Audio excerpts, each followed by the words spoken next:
दोस्तों, अगर हम इंसान का पूरा इतिहास देखें तो हमें एक बात साफ नजर आती है। ये इतिहास हमेशा संघर्षों और युद्धों से भरा रहा है। प्राचीन काल में साम्राज्य आपस में टकराते थे। मिस्र और बाबुल की टक्कर हो या रोम और कार्थेज का संघर्ष, हर दौर में इंसान ने शक्ति और वर्चस्व की लड़ाई लड़ी। मध्यकाल में हालात कुछ अलग नहीं थे। उस समय धर्म युद्धों का केंद्र बन गया। ईसाई और मुसलमान आमने सामने खड़े थे और सदियों तक खून खराबा चलता रहा। फिर आधुनिक युग आया। अब लड़ाइयों का चेहरा बदल गया। अब यह संघर्ष राष्ट्र राज्यों के बीच होने लगे। 20वीं सदी ने तो मानव इतिहास का सबसे हिंसक रूप दिखाया। पहला विश्व युद्ध, दूसरा विश्व युद्ध, शीत युद्ध और पूंजीवाद तथा साम्यवाद के बीच लंबी टक्कर। इतिहास का हर दौर एक सवाल छोड़ जाता है। आज भी हमारे सामने वही सवाल खड़ा है। 21वीं सदी के संघर्ष किस वजह से होंगे? क्या आने वाले सालों में भी राष्ट्र राज्य आपस में भिड़ेंगे, या फिर यह संघर्ष विचारधाराओं का होगा जहां लोकतंत्र और तानाशाही आमने सामने होंगे, या फिर यह दौर किसी और तरह के टकराव का गवाह बनेगा? इन्हीं सवालों का जवाब खोजने की कोशिश की थी अमेरिकी राजनीतिक वैज्ञानिक सैमुअल पी हंटिंगटन ने। साल 1996 में उन्होंने एक किताब लिखी थी, the clash of civilisations and the remaking of world order, यानी सभ्यताओं का संघर्ष और विश्व व्यवस्था का पुनर्निर्माण। यह किताब सिर्फ एक और राजनीतिक सिद्धांत नहीं थी, बल्कि इसने पूरी दुनिया की राजनीति और अंतर्राष्ट्रीय संबंधों को समझने का नजरिया ही बदल दिया। हंटिंगटन का दावा बेहद चौंकाने वाला था। उन्होंने कहा कि आने वाले समय में जो सबसे बड़े युद्ध होंगे वो न तो देशों के बीच होंगे और न ही विचारधाराओं जैसे पूंजीवाद और साम्यवाद के बीच, बल्कि उनका मानना था कि असली संघर्ष होगा सभ्यताओं के बीच। यानी इंसान की पहचान उसके धर्म, उसकी संस्कृति और उसकी सभ्यता से तय होगी। और जब दो अलग अलग सभ्यताएं आमने सामने खड़ी होंगी तो टकराव होना लगभग तय है। ये विचार इतना गहरा था कि आज भी हम इसकी झलक दुनिया भर की राजनीति में देख सकते हैं। अमेरिका और चीन की बढ़ती टक्कर, पश्चिमी देशों और इस्लामी देशों के बीच तनाव, भारत की स्थिति और उसकी चुनौतियां, हर जगह हंटिंगटन की थ्योरी का असर दिखाई देता है। दोस्तों, आज हम इसी किताब की गहराई में उतरेंगे। हम समझेंगे कि सभ्यता आखिर होती क्या है, दुनिया की प्रमुख सभ्यताएं कौन कौन सी हैं, ये सभ्यताएं आपस में क्यों और कैसे टकराती हैं, और सबसे अहम, भविष्य में यह टकराव हमारी दुनिया को किस दिशा में ले जा सकता है। तो तैयार हो जाइए, क्योंकि यह सफर आपको इतिहास की गहराइयों से होते हुए ले जाएगा धर्म, संस्कृति और राजनीति के उन पहलुओं तक जो आने वाले कल की तस्वीर को भी आकार देंगे। दोस्तों, सबसे पहले समझते हैं कि सभ्यता यानी सिविलाइजेशन का असली मतलब क्या है। देखिए, हमारी पहचान कई परतों से बनी होती है।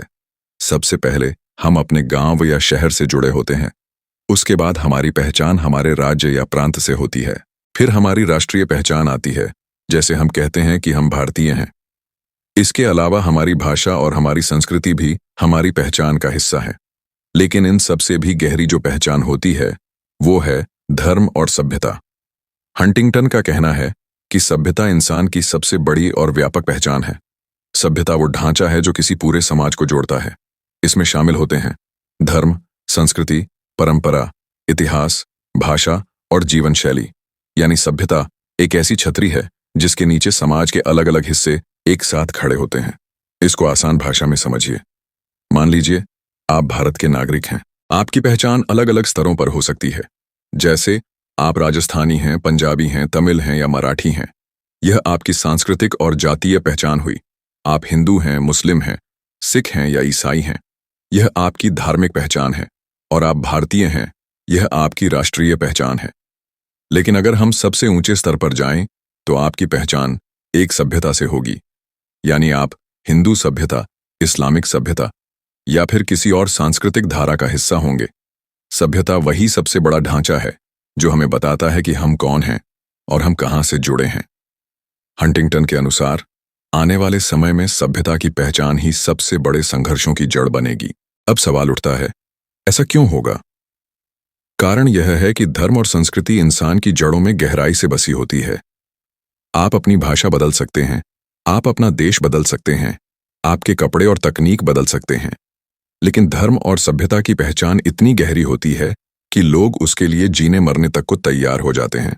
इसीलिए हंटिंगटन कहते हैं कि भविष्य के टकराव राजनीतिक या आर्थिक वजहों से नहीं होंगे, बल्कि असली वजह होगी सांस्कृतिक और सभ्यतागत अंतर। सभ्यता का महत्व यहीं सामने आता है। सभ्यता हमें यह बताती है कि हम कौन हैं। यह हमारे त्योहारों और परंपराओं को आकार देती है। यह हमारे खान पान और जीवन शैली को प्रभावित करती है। यह हमारे सोचने और दुनिया को समझने के तरीके को तय करती है। यानी सभ्यता सिर्फ बाहरी चीज नहीं है, ये हमारी पहचान की जड़ है। कभी यह हमें गर्व और अपनापन देती है और कभी यही अलगाव और टकराव का कारण भी बन जाती है। हंटिंगटन का साफ कहना था कि आने वाला समय विचारधाराओं की लड़ाई का नहीं होगा। अब दुनिया पूंजीवाद और साम्यवाद जैसी विचारधाराओं में नहीं बंटेगी, बल्कि यह सभ्यताओं में बंटेगी। तो अब तक हमने समझा कि सभ्यता क्या होती है और यह क्यों इतनी गहरी पहचान है। अब हम देखेंगे कि हंटिंगटन ने दुनिया को किन किन प्रमुख सभ्यताओं में बांटा और उनकी खासियतें क्या हैं। सैमुअल पी हंटिंगटन कहते हैं कि आज की दुनिया को समझने के लिए केवल देशों का नक्शा काफी नहीं है। अगर हमें असली विभाजन समझना है तो हमें देखना होगा कि धरती पर कौन कौन सी सभ्यताएं मौजूद हैं। उन्होंने दुनिया को 8 बड़ी सभ्यताओं में बांटा। आइए इन्हें एक एक करके समझते हैं। पहला, वेस्टर्न सिविलाइजेशन।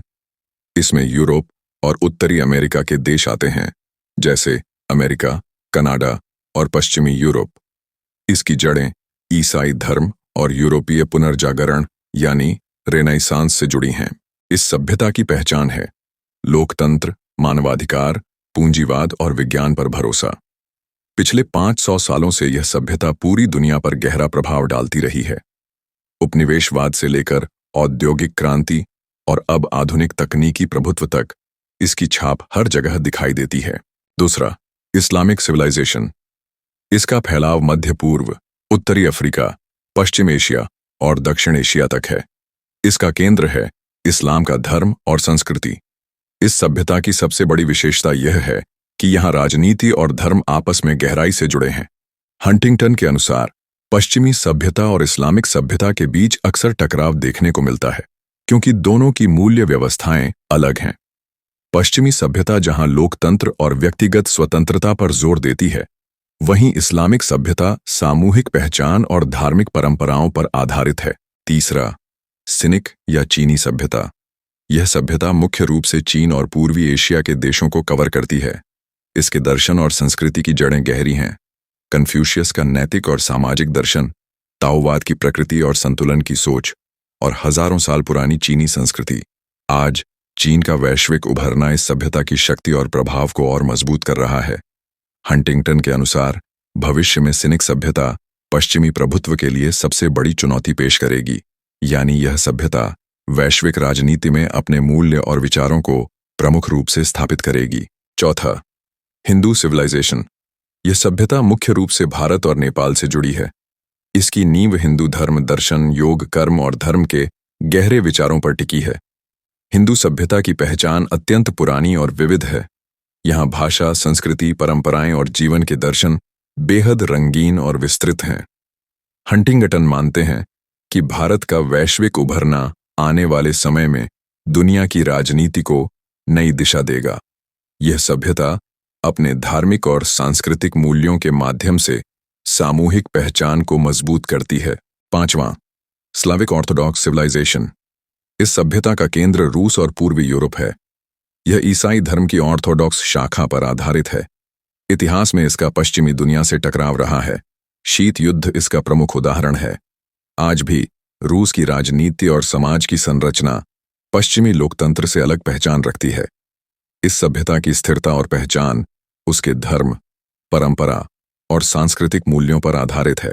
छठा, जापानीज सिविलाइजेशन। हंटिंगटन ने जापान को एक अलग और अनूठी सभ्यता माना। यहाँ शिंतो धर्म, समुराई संस्कृति और आधुनिक तकनीक का अद्वितीय मिश्रण देखने को मिलता है। जापानी सभ्यता की संस्कृति चीन और पश्चिमी दुनिया दोनों से अलग है। यह अपनी पारंपरिक मान्यताओं और आधुनिक विकास का संतुलन बनाए रखती है। जापान का सामाजिक ढांचा और मूल्य उसे अन्य एशियाई और पश्चिमी देशों से अलग पहचान देते हैं। सातवां, लैटिन अमेरिकन सिविलाइजेशन। यह सभ्यता मुख्य रूप से दक्षिण और मध्य अमेरिका के देशों में फैली है। इसके लोग ईसाई धर्म के अनुयायी हैं, लेकिन उनकी संस्कृति और सामाजिक पहचान पश्चिमी यूरोप से अलग है। लैटिन अमेरिकी सभ्यता की खासियत है स्पेनिश और पुर्तगाली उपनिवेशवाद के दौरान बनी परंपराएं, कैथोलिक चर्च का प्रभाव और स्थानीय आदिवासी संस्कृतियों का मिश्रण। यानी यहाँ धर्म, भाषा और सांस्कृतिक अभ्यास एक अनूठा मिश्रण बनाते हैं जो इस सभ्यता को विशिष्ट पहचान देता है। 8वां, अफ्रीकन सिविलाइजेशन। अफ्रीका की यह सभ्यता थोड़ी अलग है। हंटिंगटन इसे स्वतंत्र सभ्यता के रूप में मानने में थोड़ी हिचकिचाहट दिखाते हैं, लेकिन कई विद्वान इसे एक अलग और स्वतंत्र सभ्यता मानते हैं। इसमें मुख्य रूप से सहारा के दक्षिणी हिस्से का अफ्रीका शामिल है। अफ्रीकी सभ्यता की पहचान जनजातीय, स्थानीय और बहुधार्मिक परंपराओं पर आधारित है। ये सभ्यता अपनी विविधता और सांस्कृतिक रीति रिवाजों के लिए जानी जाती है। इसके लोकगीत, रीति रिवाज, कला और सामाजिक संरचना इसे दुनिया की अन्य सभ्यताओं से अलग बनाती है। हंटिंगटन का कहना है कि सभ्यताएं सिर्फ भौगोलिक क्षेत्रों तक सीमित नहीं हैं, ये इंसान की आखिरी और सबसे गहरी पहचान है। जब हम किसी इंसान की जातीयता, धर्म, भाषा और संस्कृति को देखें, तो ये सभ्यता की परतें उसकी पहचान का मूल हिस्सा बनती हैं। यही पहचान भविष्य के टकराव की असली सीमाएं तय करती है। जब दो सभ्यताएं आपस में मिलती हैं, तो संघर्ष सिर्फ सीमाओं या संसाधनों के लिए नहीं होता, बल्कि यह उनके मूल सांस्कृतिक और धार्मिक अंतर से उपजता है। हंटिंगटन का तर्क है कि इंसान अपने मूल विश्वासों और परंपराओं से इतना जुड़ा होता है कि वे उनके लिए लड़ने और मरने को तैयार रहते हैं। इसलिए 21वीं सदी के बड़े संघर्ष सिर्फ राजनीतिक या आर्थिक हितों पर आधारित नहीं होंगे, बल्कि सभ्यताओं और संस्कृति के टकराव पर आधारित होंगे। अब तक हमने समझा कि दुनिया में कौन कौन सी प्रमुख सभ्यताएं हैं और उनकी पहचान क्या है। अगला कदम है यह जानना, आखिर ये सभ्यताएं क्यों टकराती हैं, उनके बीच संघर्ष की जड़ें कहाँ हैं, और हंटिंगटन ने इसके पीछे कौन कौन से कारण बताए हैं। ये समझना हमें भविष्य की दुनिया और संभावित संघर्षों को बेहतर तरीके से देखने में मदद करेगा। सैमुअल पी हंटिंगटन का कहना है कि अगर हम समझना चाहते हैं कि सभ्यताएं आपस में क्यों टकराती हैं, तो हमें उनकी जड़ों और मूल कारणों को देखना होगा। उनके अनुसार इसके कई महत्वपूर्ण कारण हैं जो हमें विस्तार से समझने चाहिए। हर सभ्यता का अपना लंबा इतिहास और गौरवशाली अतीत होता है। जब अलग अलग सभ्यताएं आपस में मिलती हैं, तो पुराने घाव, संघर्ष और धार्मिक युद्ध की यादें फिर से उभर आती हैं। यह इतिहास कभी कभी विवाद और तनाव की जड़ बन जाता है। उदाहरण के तौर पर क्रूसेड्स। मध्यकालीन समय में ईसाई और मुस्लिम सभ्यताओं के बीच हुए ये युद्ध आज भी पश्चिमी और इस्लामिक सभ्यता के सोचने और प्रतिक्रिया करने के तरीके को प्रभावित करते हैं। इतिहास सिर्फ बीते हुए समय का दस्तावेज नहीं है, बल्कि यह हमारे सोचने के तरीके और सभ्यता के बीच की मानसिक खाई को भी आकार देता है। सभ्यताएं अलग अलग धर्मों, विश्वासों और मूल्य प्रणालियों पर आधारित होती हैं। जब ये मूल्य प्रणालियां इतनी अलग होती हैं, तो आपसी टकराव लगभग स्वाभाविक हो जाता है। उदाहरण के तौर पर पश्चिमी सभ्यता, व्यक्तिगत स्वतंत्रता, लोकतंत्र और विज्ञान पर भरोसा। इस्लामिक सभ्यता, धार्मिक एकता, शरीयत कानून और समुदाय की प्राथमिकता। हिंदू सभ्यता, कर्म, धर्म और विविधता पर आधारित जीवन। जब ऐसी मूल्य व्यवस्थाएं आपस में मिलती हैं, तो समझौता मुश्किल हो जाता है। हर सभ्यता अपने दृष्टिकोण और आदर्शों को सर्वोच्च मानती है, और यही टकराव की जड़ बनता है। आज की तकनीक, इंटरनेट, अंतर्राष्ट्रीय यात्रा और सूचना क्रांति ने पूरी दुनिया को एक छोटे गांव की तरह बना दिया है। लोग एक दूसरे के जीवन, संस्कृतियों और विचारों के बहुत करीब आने लगे हैं। लेकिन इसी नज़दीकी ने नई चुनौतियां भी पैदा की हैं। जब अलग अलग सभ्यताएं और संस्कृतियां पास आती हैं, तो उनकी मूल्य व्यवस्थाएं, रीति रिवाज और सोचने के तरीके टकराने लगते हैं। लोग अपनी सांस्कृतिक और धार्मिक पहचान के प्रति पहले से कहीं ज्यादा जागरूक हो गए हैं। यानी जितना हम करीब आए हैं, उतना ही विभिन्न सभ्यताओं के बीच मतभेद और अलगाव भी बढ़ा है। वैश्वीकरण ने आर्थिक, राजनीतिक और सामाजिक स्तर पर दुनिया को जोड़ दिया है, लेकिन इसका असर यह भी हुआ कि अब सभ्यताएं अपने मूल आदर्शों और पहचान के लिए संघर्ष करने लगी हैं। पिछले 500 सालों से दुनिया पर पश्चिमी सभ्यता का दबदबा रहा। यूरोप और अमेरिका तकनीक, विज्ञान, औद्योगिक शक्ति और राजनीतिक प्रभाव के बल पर पूरी दुनिया में प्रभुत्व बनाए हुए थे। लेकिन आज स्थिति बदल रही है। चीन तेजी से उभर रहा है, भारत अपनी शक्ति और प्रभाव बढ़ा रहा है और इस्लामिक दुनिया भी नई आर्थिक और राजनीतिक पहचान बनाने लगी है। ये शक्ति संतुलन में बदलाव अपने आप में संघर्ष का कारण बनता है, क्योंकि जब पुरानी ताकतें कमजोर होती हैं और नई ताकतें उठती हैं, तो वे अपने प्रभाव, क्षेत्र और पहचान के लिए संघर्ष करने लगती हैं। यही बदलाव भविष्य में सभ्यताओं के बीच टकराव की संभावनाओं को और बढ़ा देता है। इंसान अपनी जाति, धर्म, भाषा और संस्कृति से बेहद गहराई से जुड़ा होता है। देश की सीमाएं बदली जा सकती हैं, सरकारें बदल सकती हैं, लेकिन किसी व्यक्ति या समाज की संस्कृति और सभ्यता को बदलना इतना आसान नहीं होता। यही वजह है कि राजनीतिक या आर्थिक विवाद समय के साथ सुलझ जाते हैं, लेकिन सभ्यताओं के बीच विवाद अक्सर लंबे समय तक चलते हैं, क्योंकि ये विवाद केवल सत्ता या संसाधनों तक सीमित नहीं रहते। ये विवाद सीधे लोगों की पहचान, विश्वास और जीवन शैली से जुड़े होते हैं। जब कोई सभ्यता अपनी मूल पहचान पर खतरा महसूस करती है, तो लोग अपने मूल्य और विश्वास की रक्षा के लिए दृढ़ खड़े होते हैं। इसलिए सभ्यताओं के बीच टकराव गहरे और जटिल होते हैं। हंटिंगटन कहते हैं कि सभ्यताओं के टकराव अक्सर वहीं होते हैं जहां दो या अधिक सभ्यताओं की सीमाएं आपस में मिलती हैं। ये सीमाएं केवल भौगोलिक नक्शे पर नहीं होती, बल्कि ये मानसिकता, संस्कृति, धर्म और जीवन शैली के स्तर पर भी मौजूद होती हैं। उदाहरण के लिए, भारत और पाकिस्तान, हिंदू सभ्यता और इस्लामिक सभ्यता के बीच, रूस और पश्चिमी यूरोप, ऑर्थोडॉक्स ईसाई और पश्चिमी सभ्यता के बीच, चीन और अमेरिका, सिनिक सभ्यता और पश्चिमी सभ्यता के बीच। ऐसी दरारों वाली सीमाएं अक्सर अस्थिरता, संघर्ष और टकराव का केंद्र बन जाती हैं। जब दो सभ्यताएं अपनी पहचान और मूल्यों की रक्षा करती हैं, तो इनके टकराव का दायरा केवल युद्ध या राजनीतिक विवाद तक ही सीमित नहीं रहता। यह सामाजिक, आर्थिक और सांस्कृतिक क्षेत्रों तक फैल सकता है। हंटिंगटन का कहना है कि पिछले 500 सालों से पश्चिमी सभ्यता अपने मूल्यों, राजनीतिक ढांचे और आर्थिक मॉडल को पूरी दुनिया पर थोपने की कोशिश कर रही है। इसमें लोकतंत्र, मानवाधिकार, पूंजीवाद और वैज्ञानिक सोच को वैश्विक मानक बनाने का प्रयास शामिल है। लेकिन अब बाकी सभ्यताएं इसका विरोध कर रही हैं और अपने मूल्य, संस्कृति और शासन प्रणाली के आधार पर अलग पहचान बनाए हुए हैं। उदाहरण के लिए, पश्चिम लोकतंत्र पर जोर देता है, जबकि चीन कम्युनिस्ट कैपिटलिज्म के आधार पर चलता है। पश्चिम मानवाधिकार को सर्वोपरि मानता है, लेकिन कई मुस्लिम देश शरीयत कानून को प्राथमिकता देते हैं। हिंदू सभ्यता और अन्य पूर्वी सभ्यताएं अपनी पारंपरिक परंपराओं और सांस्कृतिक मूल्य को बनाए रखना चाहती हैं। इस तरह हर सभ्यता अपनी पहचान, मूल्य और विश्वास की रक्षा में जुटी है। जब पश्चिम अपनी मान्यताओं को वैश्विक रूप से लागू करने की कोशिश करता है और दूसरी सभ्यताएं इसका विरोध करती हैं, तो टकराव अनिवार्य रूप से बढ़ता है। हंटिंगटन का निष्कर्ष है कि ये सारे कारण, इतिहास, संस्कृति, धर्म, वैश्वीकरण और पश्चिमी प्रभुत्व मिलकर भविष्य में सभ्यताओं के बीच गंभीर टकराव पैदा करेंगे। इन टकरावों का स्वरूप केवल राजनीतिक या आर्थिक नहीं होगा, बल्कि सांस्कृतिक और पहचान से जुड़े गहरे संघर्ष होंगे। अब तक हमने देखा कि सभ्यताओं के टकराव की जड़ें कहाँ हैं।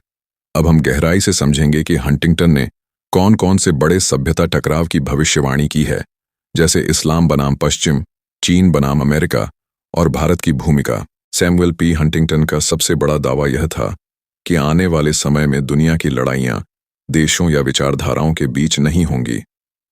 असली संघर्ष की जड़ें होंगी सभ्यताओं के बीच, यानी संस्कृति, धर्म और पहचान की गहरी जड़ों पर आधारित टकराव। सबसे पहला और सबसे गंभीर टकराव होगा पश्चिमी सभ्यता और इस्लामिक सभ्यता के बीच। यह संघर्ष केवल आधुनिक राजनीति का परिणाम नहीं है, बल्कि इसकी जड़ें इतिहास में गहरी हैं। क्रूसेड्स से लेकर उपनिवेशवाद तक ईसाई और इस्लामिक दुनिया के बीच पुराना संघर्ष रहा है। मूल्य प्रणाली में भी अंतर स्पष्ट है। पश्चिमी सभ्यता व्यक्तिगत स्वतंत्रता, लोकतंत्र और विज्ञान पर भरोसा करती है, जबकि इस्लामिक सभ्यता धार्मिक एकता और शरीयत कानून पर आधारित है। इसके अलावा मुस्लिम देशों में युवा आबादी अधिक होने के कारण सामाजिक और राजनीतिक दबाव बढ़ सकता है। भू राजनीति भी इस संघर्ष को और जटिल बनाती है, जैसे मध्य पूर्व का तेल संसाधन और पश्चिमी हस्तक्षेप। हंटिंगटन कहते हैं कि यह संघर्ष केवल राजनीतिक या आर्थिक नहीं है, बल्कि यह पहचान का संघर्ष है। पहचान बदलना सबसे कठिन होता है और यही इसे लंबा और गंभीर बनाता है। दूसरी सबसे बड़ी चुनौती पश्चिमी सभ्यता और चीनी सभ्यता के बीच होगी। चीन की अर्थव्यवस्था तेजी से बढ़ रही है और यह वैश्विक प्रभाव बढ़ाने की दिशा में अग्रसर है। चीन की सांस्कृतिक और राजनीतिक संरचना पश्चिमी लोकतंत्र और व्यक्तिगत स्वतंत्रता से अलग है। इसका मतलब है कि यह संघर्ष केवल शक्ति का नहीं बल्कि सांस्कृतिक और पहचान का भी होगा। चीन एशिया, अफ्रीका और अन्य क्षेत्रों में अपने प्रभाव को बढ़ा रहा है और पश्चिम इसे रोकने का प्रयास कर रहा है। हंटिंगटन इसे सिनिक चैलेंज कहते हैं, यानी चीनी सभ्यता पश्चिमी प्रभुत्व को खुले तौर पर चुनौती देगी। हंटिंगटन भारत को एक उभरती हुई सभ्यता के रूप में देखते हैं। उनका मानना है कि भारत की सबसे बड़ी खासियत यह है कि यहाँ लोकतंत्र और प्राचीन परंपराएं दोनों साथ साथ चलते हैं। यही इसे वैश्विक राजनीति में एक अनोखी और मजबूत पहचान देता है। हालांकि भारत के सामने दो बड़ी चुनौतियां हैं। पहली चुनौती पाकिस्तान और इस्लामिक सभ्यता से टकराव की है। सीमा विवाद, सांस्कृतिक मतभेद और ऐतिहासिक तनाव इस टकराव को और जटिल बनाते हैं। दूसरी चुनौती चीन से प्रतिस्पर्धा है। चीन की तेजी से बढ़ती अर्थव्यवस्था, तकनीकी और सामरिक ताकत भारत के लिए चुनौतीपूर्ण स्थिति पैदा करती है। हंटिंगटन का मानना है कि आने वाले समय में भारत एक क्षेत्रीय शक्ति के रूप में उभरेगा। हिंदू सभ्यता केवल भारत के भीतर नहीं बल्कि वैश्विक राजनीति में भी एक नई धुरी के रूप में अपनी छाप छोड़ेगी। भारत की विविध संस्कृति, लोकतांत्रिक संरचना और सामरिक क्षमता इसे अंतर्राष्ट्रीय स्तर पर एक महत्वपूर्ण खिलाड़ी बनाती है। रूस की स्थिति भी इसी तरह महत्वपूर्ण है। रूस की सभ्यता, जिसे ऑर्थोडॉक्स या रूसी ऑर्थोडॉक्स संस्कृति कहा जाता है, पश्चिमी यूरोप से अलग पहचान रखती है। शीत युद्ध के बाद भी रूस और पश्चिम के बीच अविश्वास और तनाव बना रहा। हंटिंगटन का मानना था कि यूक्रेन और पूर्वी यूरोप इस टकराव का मुख्य मैदान होंगे। आज की घटनाएं, जैसे रूस यूक्रेन युद्ध, इस भविष्यवाणी की पुष्टि करती हैं। इस तरह भारत और रूस दोनों ही अपनी सभ्यता, संस्कृति और पहचान की वजह से वैश्विक राजनीति में अहम भूमिका निभा रहे हैं। इनके निर्णय और रणनीतियां न केवल क्षेत्रीय शक्ति संतुलन को प्रभावित करेंगी बल्कि सभ्यता आधारित संघर्षों की दिशा को भी तय करेंगी। हंटिंगटन कहते हैं कि दुनिया में कुछ देश ऐसे भी हैं जिन्हें हम टॉर्न कंट्रीज यानी फटे हुए देश कह सकते हैं। ये देश दो सभ्यताओं के बीच फंस जाते हैं और अपनी पहचान को लेकर लगातार संघर्ष करते रहते हैं। उदाहरण के तौर पर तुर्की को देखें। इसका इतिहास और सांस्कृतिक आधार इस्लामिक है, लेकिन इसके नागरिक पश्चिमी लोकतंत्र और आधुनिक विचारधारा की ओर भी आकर्षित हैं। इसी तरह मैक्सिको की पहचान लैटिन अमेरिकी है, लेकिन अमेरिका के नज़दीकी संबंध इसकी राजनीति और अर्थव्यवस्था को प्रभावित करते हैं। रूस की स्थिति भी कुछ ऐसी ही है, जहां ऑर्थोडॉक्स सभ्यता और पश्चिमी ताकतों के बीच संतुलन बनाना हमेशा चुनौतीपूर्ण रहा है। इसके अलावा हंटिंगटन फॉल्ट लाइन वॉर्स यानी दरारों पर युद्ध की बात करते हैं। सभ्यताओं के बीच सबसे अधिक संघर्ष वहीं होता है जहां उनकी सीमाएं आपस में मिलती हैं। इसे आप सिर्फ भौगोलिक सीमा तक सीमित नहीं समझें, यह मानसिकता, संस्कृति और पहचान के स्तर पर भी घटित होता है। कुछ उदाहरण देखें। भारत और पाकिस्तान के बीच हिंदू और इस्लामिक सभ्यता का टकराव, इजराइल और फिलिस्तीन में यहूदी और इस्लामिक पहचान का संघर्ष, बोस्निया और कोसोवो में ईसाई और इस्लामिक मतभेद, और चीन तथा ताइवान के बीच सिनिक सभ्यता और पश्चिमी समर्थक लोकतंत्र की टकराहट। यानी यह सिद्धांत केवल एक विचार नहीं है, यह हर दिन हर जगह अलग अलग रूपों में दुनिया में घटित होता है। सभ्यताओं का टकराव सिर्फ भविष्य की कल्पना नहीं बल्कि वर्तमान में भी देखने को मिलता है। अब सवाल उठता है, भविष्य में इन टकरावों के परिणाम क्या होंगे? क्या यह संघर्ष किसी तीसरे विश्व युद्ध तक जा सकता है या सभ्यताएं किसी तरह संतुलन और समझौते तक पहुंच सकती हैं? यही वह सवाल है जिसे हंटिंगटन अपनी किताब में विस्तार से उठाते हैं और हम आगे इसके नतीजों और संभावित समाधान की ओर बढ़ेंगे। सैमुअल पी हंटिंगटन की किताब का सबसे चर्चित और विवादित हिस्सा उनकी भविष्यवाणियां हैं। वह कहते हैं कि अगर सभ्यताओं का टकराव इस तरह चलता रहा तो 21वीं सदी की राजनीति कैसी दिशा लेगी, इसे हमें समझना होगा। आइए इसे विस्तार से देखें। विस्तार से सबसे पहले बात करते हैं पश्चिमी सभ्यता की। पिछले लगभग 500 सालों से पश्चिमी देशों का प्रभुत्व दुनिया पर रहा है। उपनिवेशवाद, औद्योगिक क्रांति और आधुनिक तकनीक ने उन्हें दुनिया की शक्ति केंद्र बना दिया। लेकिन हंटिंगटन मानते हैं कि अब यह प्रभुत्व धीरे धीरे कम होने लगेगा। इसके पीछे कई कारण हैं। पहला, एशियाई देशों का आर्थिक उत्थान। चीन और भारत जैसे देश तेजी से विकसित हो रहे हैं और उनका वैश्विक प्रभाव बढ़ रहा है। दूसरा, इस्लामिक दुनिया में जनसंख्या की बढ़ोतरी और युवा शक्ति। तीसरा, रूस और चीन का राजनीतिक और सामरिक विरोध। इसका नतीजा यह होगा कि भविष्य की दुनिया केवल पश्चिम के नियंत्रण में नहीं होगी, बल्कि यह एक बहुध्रुवीय दुनिया बन जाएगी, जहां कई सभ्यताएं सत्ता और प्रभाव साझा करेंगी। अब बात करते हैं इस्लामिक दुनिया की चुनौतियों की। हंटिंगटन लिखते हैं कि इस्लामिक सभ्यता के पास ऊर्जा और युवा जनसंख्या का बड़ा भंडार है। यह उनके लिए ताकत भी है और चुनौती भी, क्योंकि साथ ही इस क्षेत्र में आर्थिक असमानता और राजनीतिक अस्थिरता भी गहरी है। यही कारण है कि मुस्लिम समाज संघर्ष और अशांति के केंद्र में रह सकता है। पश्चिम और इस्लाम के बीच टकराव इसलिए लंबे समय तक बना रहेगा। यानी हंटिंगटन की दृष्टि में भविष्य की राजनीति केवल देशों या सेनाओं के बीच नहीं, बल्कि सभ्यताओं के बीच होने वाले संघर्ष से आकार लेगी। इसका असर वैश्विक शांति, अर्थव्यवस्था और अंतर्राष्ट्रीय संबंधों पर भी दिखेगा। अब बात करते हैं चीन के उदय की। हंटिंगटन साफ तौर पर कहते हैं कि चीन आने वाले समय में एक सुपर पावर बन जाएगा। इसका मतलब सिर्फ सैन्य या आर्थिक ताकत नहीं है, बल्कि चीन अपनी सभ्यता, संस्कृति और राजनीतिक मॉडल को भी दुनिया में फैलाएगा। चीन का यह उदय पश्चिमी देशों के लिए सबसे बड़ी चुनौती बनेगा, क्योंकि पश्चिम ने पिछले 500 सालों से वैश्विक प्रभुत्व कायम किया हुआ है। चीन का प्रभाव सिर्फ एशिया में नहीं, बल्कि पूरी दुनिया की राजनीति और अर्थव्यवस्था पर महसूस होगा। अगली बड़ी बात है भारत की संभावनाएं। हंटिंगटन मानते हैं कि भारत एक अनोखी पहचान रखता है, क्योंकि यहां लोकतंत्र और प्राचीन सभ्यता का अनूठा मेल है। यह उसे न सिर्फ क्षेत्रीय बल्कि वैश्विक राजनीति में भी महत्वपूर्ण बनाता है। भविष्य में भारत एशिया में एक संतुलनकारी शक्ति बन सकता है, जो चीन और अन्य उभरती ताकतों के बीच सामरिक और आर्थिक संतुलन बनाए रखे। लेकिन इसके रास्ते में चुनौतियां भी कम नहीं हैं। पाकिस्तान के साथ विवाद और चीन के बढ़ते प्रभाव जैसी समस्याएं भारत को लगातार चुनौती देती रहेंगी।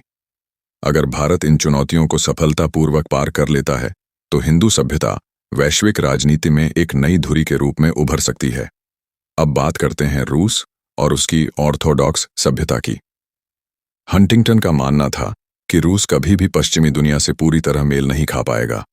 उसकी ऑर्थोडॉक्स ईसाई पहचान उसे पश्चिमी लोकतांत्रिक देशों से अलग करती है और उसकी विदेश नीति में यह गहरा प्रभाव डालती है।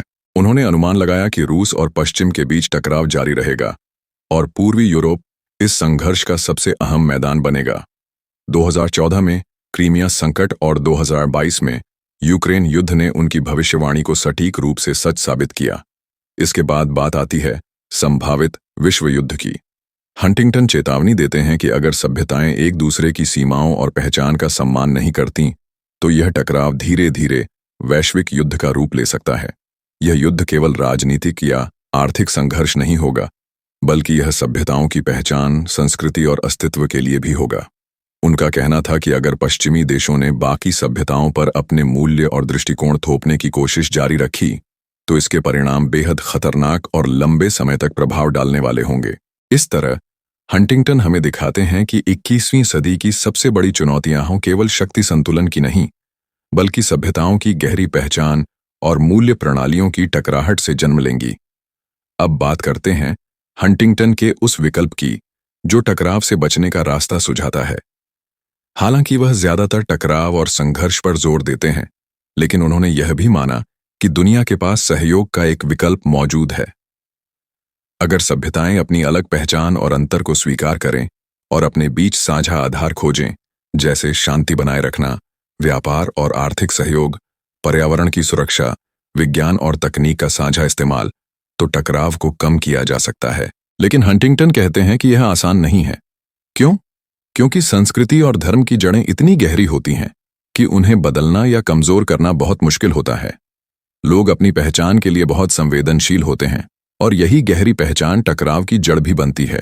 इसलिए उनका निष्कर्ष यही है, 21वीं सदी की राजनीति अब सभ्यताओं की पहचान के इर्द गिर्द घूमेगी।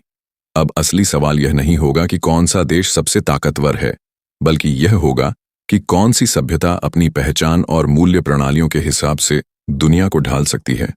और अपने विचारों को स्थायी रूप से लागू कर सकती है। अब हम देखेंगे हंटिंगटन की थ्योरी की आलोचनाएं और विवाद। क्या सच में दुनिया सिर्फ सभ्यताओं के टकराव की दिशा में जाएगी या फिर और भी वैकल्पिक रास्ते मौजूद हैं? यह हमें अगले हिस्से में समझना है। दोस्तों, सैमुअल पी हंटिंगटन की किताब द क्लैश ऑफ सिविलाइजेशंस ने पूरी दुनिया में टहलका मचा दिया। कुछ लोग इसे बेहद दूरदर्शी मानते हैं तो कुछ इसे खतरनाक और अधूरी सोच कहते हैं।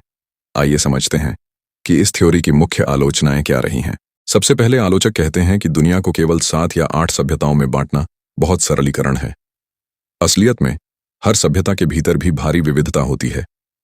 उदाहरण के लिए इस्लामिक दुनिया, सऊदी अरब, तुर्की, ईरान, इंडोनेशिया, इन सभी देशों की राजनीति, संस्कृति और सामाजिक ढांचा अलग अलग है। भारत के मामले में ही देखें तो यहाँ कई धर्म, भाषाएं और संस्कृतियां हैं। इसका मतलब ये हुआ कि हर सभ्यता को एक ही ब्लॉक मान लेना सही नहीं है। इसके अलावा आलोचकों का यह भी कहना है कि हंटिंगटन ने सभ्यताओं के बीच सहयोग और संवाद की संभावनाओं को नजरअंदाज कर दिया। उन्होंने केवल टकराव और संघर्ष पर जोर दिया, लेकिन असल इतिहास में केवल युद्धों की ही कहानी नहीं है। इतिहास में व्यापार, संस्कृति, विज्ञान और विचारों के आदान प्रदान की भी उतनी ही महत्वपूर्ण भूमिका रही है। कुछ विद्वानों का मानना है कि हंटिंगटन की थ्योरी में पश्चिमी दृष्टिकोण झलकता है। सोवियत संघ के टूटने के बाद पश्चिम को एक नया दुश्मन चाहिए था और हंटिंगटन ने इस्लाम और चीन को वही भूमिका दे दी। इसलिए कभी कभी यह थ्योरी राजनीतिक नैरेटिव की तरह भी लगती है। आज की दुनिया में ग्लोबलाइजेशन, इंटरनेट और तकनीक ने लोगों को पहले से कहीं अधिक जोड़ा है। ऐसे में सभ्यताओं का टकराव उतना सरल नहीं रह गया जितना हंटिंगटन ने बताया। उदाहरण के लिए भारत और अमेरिका की साझेदारी देखें। भले ही ये अलग अलग सभ्यताओं से आते हैं, लेकिन आज इनके बीच करीबी राजनीतिक और व्यापारिक संबंध हैं। इसी तरह चीन और पश्चिम के बीच भी टकराव के साथ साथ गहरा व्यापारिक रिश्ता भी मौजूद है। कई विद्वानों ने हंटिंगटन की सोच के मुकाबले वैकल्पिक दृष्टिकोण पेश किए। फ्रांसिस फुकुयामा का कहना है कि दुनिया धीरे धीरे लिबरल डेमोक्रेसी की ओर बढ़ रही है और यह अंततः सबको जोड़ देगी। अमर्त्य सेन ने अपनी किताब आइडेंटिटी एंड वायलेंस में कहा कि इंसान की पहचान केवल सभ्यता से तय नहीं होती, बल्कि जाति, वर्ग, लिंग, भाषा और व्यक्तिगत चुनाव भी मायने रखते हैं। कई समाजशास्त्री कहते हैं कि असली खतरनाक संघर्ष सभ्यताओं में नहीं, बल्कि आर्थिक असमानता, पर्यावरण संकट और संसाधनों के लिए संघर्ष में है। फिर भी हंटिंगटन की थ्योरी इतनी चर्चित क्यों रही? इसका कारण यह है कि उन्होंने दुनिया को देखने का एक नया नजरिया दिया। उनकी कई भविष्यवाणियां सच होती दिख रही हैं। उदाहरण के तौर पर 9/11, अमेरिका चीन टकराव और रूस यूक्रेन युद्ध उनकी भविष्यवाणियों की पुष्टि करते हैं। यही वजह है कि आज भी यह किताब अंतर्राष्ट्रीय राजनीति में पढ़ाई और बहस का मुख्य विषय बनी हुई है। हंटिंगटन की थ्योरी को न तो पूरी तरह सही कहा जा सकता है और न ही पूरी तरह गलत। यह हमें दुनिया को समझने का एक नजरिया देती है, लेकिन यह अकेला नजरिया नहीं है। अगर हम ध्यान से देखें तो हमें इससे कई महत्वपूर्ण सबक मिलते हैं जो सिर्फ राजनीति या अंतर्राष्ट्रीय संबंधों तक सीमित नहीं हैं। ये सबक हमारी सोच, पहचान और भविष्य के दृष्टिकोण के लिए भी उपयोगी हैं। पहली सीख यह है कि पहचान सबसे गहरी शक्ति है। इंसान की असली ताकत या कमजोरी उसकी पहचान से आती है। हम अपने धर्म, संस्कृति और सभ्यता से इतने जुड़े होते हैं कि उसके लिए लड़ने या मरने को भी तैयार हो जाते हैं। इसका मतलब यह है कि हमें अपनी पहचान पर गर्व करना चाहिए, लेकिन साथ ही दूसरों की पहचान का भी सम्मान करना सीखना होगा। दूसरी सीख यह है कि संघर्ष से बचने का रास्ता समझ और संवाद से होकर जाता है। हंटिंगटन ने हमें चेताया कि टकराव होना तय है, लेकिन इसका मतलब यह नहीं कि हम केवल युद्ध और नफरत की ओर बढ़ें। असली समाधान यह है कि हम संवाद, सहयोग और साझेदारी के माध्यम से रिश्तों को मजबूत करें। इतिहास में जितनी भी महान सभ्यताएं थीं, उन्होंने इसी कारण टिककर लंबा समय तक अस्तित्व बनाए रखा, क्योंकि उन्होंने दूसरों से सीखना और अपनाना जारी रखा। तीसरी सीख यह है कि भविष्य केवल पश्चिम का नहीं है। दुनिया अब बहुध्रुवीय हो चुकी है। चीन, भारत, इस्लामिक दुनिया और अफ्रीका सभी का भविष्य में बड़ा योगदान होगा। इसका मतलब यह है कि हमें पश्चिम की नकल करने के बजाय अपनी जड़ों, अपनी संस्कृति और अपनी सभ्यता को मजबूत करना होगा। चौथी सीख यह है कि अपनी सभ्यता की ताकत को पहचानना बहुत जरूरी है। भारत जैसे देश के लिए यह किताब एक आईना है। हमें अपनी हिंदू सभ्यता, योग, दर्शन, विज्ञान और विविधता पर गर्व होना चाहिए। अगर हम अपनी पहचान और मूल्य नहीं बचाएंगे तो अन्य ताकतें हमें अपनी पहचान थोपने का प्रयास करेंगी। पांचवीं सीख यह है कि असली खतरा अज्ञानता और असहिष्णुता है। हंटिंगटन भले ही टकराव की बात करते हैं, लेकिन हम यह समझ सकते हैं कि असली दुश्मन कोई दूसरी सभ्यता नहीं, बल्कि अज्ञानता, संकीर्णता और असहिष्णुता है। जब हम केवल अपने दृष्टिकोण को सच मानते हैं और बाकी सबको गलत समझते हैं, तभी संघर्ष उत्पन्न होता है। और अंत में व्यक्तिगत स्तर पर इसका मतलब यह है कि हमें अपनी पहचान को बनाए रखते हुए दूसरों की विविधता और सोच को भी स्वीकार करना चाहिए। चाहे धर्म हो, संस्कृति हो या विचार, सह अस्तित्व ही असली ताकत है। अगर हम इसे जीवन में अपनाएं तो यह न केवल हमारे समाज को शांतिपूर्ण बनाएगा, बल्कि वैश्विक दृष्टिकोण में भी स्थिरता और सम्मान पैदा करेगा। तो इस किताब का सबसे बड़ा संदेश यह नहीं है कि सभ्यताएं हमेशा टकराएंगी। असली बात यह है कि अगर हमने अपनी सोच, अपनी समझ और दृष्टिकोण को नहीं बदला तो टकराव से बच पाना मुश्किल होगा। इसका मतलब यह है कि हम केवल बाहरी शक्ति, राजनीति या अर्थव्यवस्था की बात नहीं कर सकते। हमें इंसान की गहरी पहचान, उसकी सभ्यता, उसकी संस्कृति और उसकी सोच को भी समझना होगा। द क्लैश ऑफ सिविलाइजेशंस हमें यही सिखाती है कि दुनिया को समझने के लिए सिर्फ देशों और सरकारों को देखना पर्याप्त नहीं है। हमें यह देखना होगा कि किस सभ्यता की सोच, मूल्य और पहचान किस तरह दुनिया में अपने प्रभाव छोड़ रही है। हंटिंगटन का कहना है कि इतिहास केवल राजाओं, सेनाओं और युद्धों की कहानी नहीं है, यह सभ्यताओं का भी संघर्ष है। यह संघर्ष इस बात का है कि कौन सी सभ्यता अपनी पहचान और मूल्यों को बचा पाती है और कौन सी समय के साथ दूसरों में घुलकर धीरे धीरे अपनी अलग पहचान खो देती है। असल में यह किताब हमें चेतावनी देती है कि असली शक्ति केवल सैन्य या आर्थिक नहीं है। असली शक्ति है हमारी पहचान और हमारी सभ्यता की गहराई। अगर हम इसे समझ लें और दूसरों की पहचान का सम्मान करना सीख लें तो टकराव कम हो सकता है और दुनिया एक बेहतर, सहयोगी और स्थिर स्थान बन सकती है।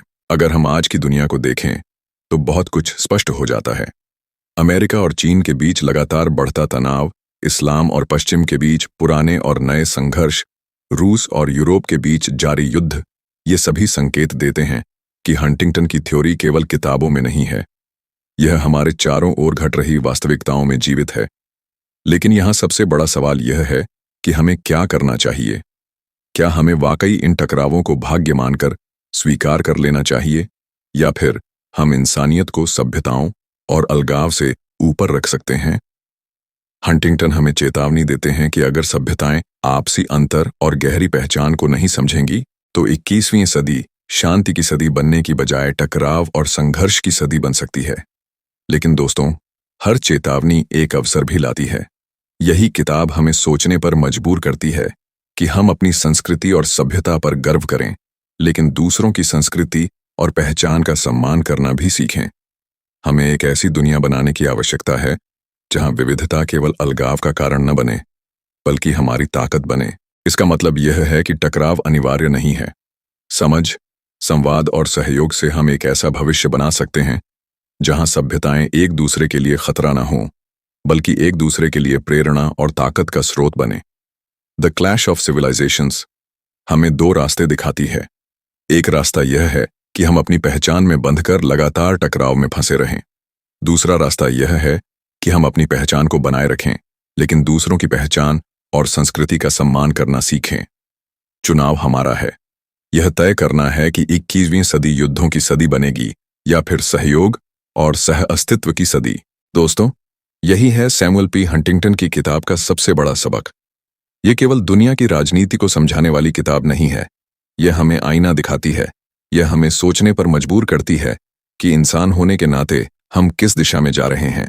याद रखिए, सभ्यता की असली जीत तलवारों और संघर्ष से नहीं होती।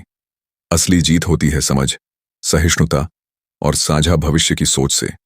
जब हम अपनी पहचान को बचाएंगे और दूसरों की पहचान का सम्मान करेंगे, तभी हम एक स्थायी और सुरक्षित दुनिया की ओर कदम बढ़ा पाएंगे। दोस्तों, यह थी द क्लैश ऑफ सिविलाइजेशंस की गहरी और रोमांचक यात्रा। उम्मीद है कि आपको यह वीडियो पसंद आई होगी और इससे आपको दुनिया को समझने का एक नया नजरिया मिला होगा। अगर आपको यह वीडियो अच्छी लगी तो इसे लाइक और शेयर जरूर कीजिए ताकि और लोग भी इससे कुछ सीख सकें। और हाँ, ऐसी ही और गहरी सोच बदल देने वाली किताबों के सार जानने के लिए हमारे चैनल को सब्सक्राइब करना मत भूलिएगा, क्योंकि दोस्तों, ज्ञान ही वह ताकत है जो हमारी सोच बदलता है और हमारी सोच ही हमारे भविष्य को आकार देती है। तो मिलते हैं अगली किताब की यात्रा में। तब तक के लिए सोचते रहिए, सीखते रहिए और आगे बढ़ते रहिए।